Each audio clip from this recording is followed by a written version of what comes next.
چاچا شکور جو کہ اب کچھ حد تک بہتر محسوس کرتے ہیں، وہیں ان کا بیٹا فراز جو اعلیٰ تعلیم کے لیے بیرون ملک گیا تھا، کافی پریشان اور بے چین ہے۔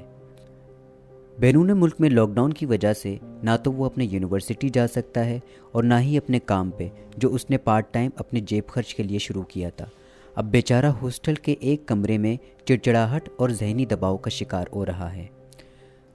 مستقبل کی فکر اور گھر والوں کی یاد دن رات پریشان کر رہی ہے، جس کی وجہ سے وہ اپنے ارد گرد مفید سرگرمیوں میں حصہ نہیں لے پا رہا۔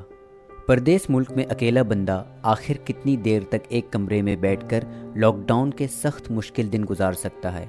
چڑچڑاہٹ کا یہ عالم تھا کہ اب وہ کسی سے فون پہ بات کرنے پہ بھی الجھن محسوس کرتا تھا، اور اگر کسی نے غلطی سے پوچھ لیا فراز میاں کیا حال ہیں، تو بیچارے کی تو شامت آ گئی۔ خیر کچھ دن یوں ہی گزر گئے۔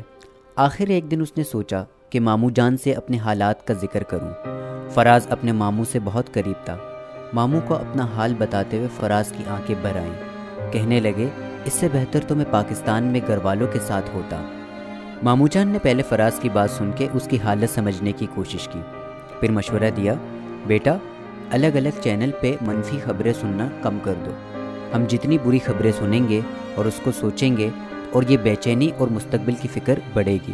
تم یہ کوشش کیوں نہیں کرتے کہ اپنے روٹین پہ دوبارہ آ جاؤ؟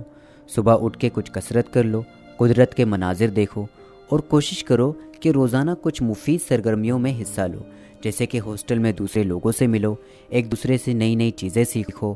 اور تم وہیں سے لوگوں کی مدد کرنا کیوں شروع نہیں کرتے؟ تم اتنا اچھا تو پڑھاتے ہو۔ ماموں کی یہ بات سن کر فراز نے سوچا کہ کیوں نہ اس ٹیکنالوجی اور وقت کو استعمال کر کے یوٹیوب چینل بناؤں، جس پہ دوسرے اسٹوڈنٹس کے لیے گائیڈ لائن اور یہاں کی ثقافت کے حوالے سے بات کروں۔ ماموں سے بات کر کے فراز کچھ پر امید ہوا اور مستقبل کی فکر میں کچھ کمی ہوئی۔ کبھی کبھی زندگی میں انچاہی تبدیلی آنے سے ہم بے چین ہو سکتے ہیں، اور یہ بے چینی اکثر نا امیدی کی طرف لے جاتی ہے۔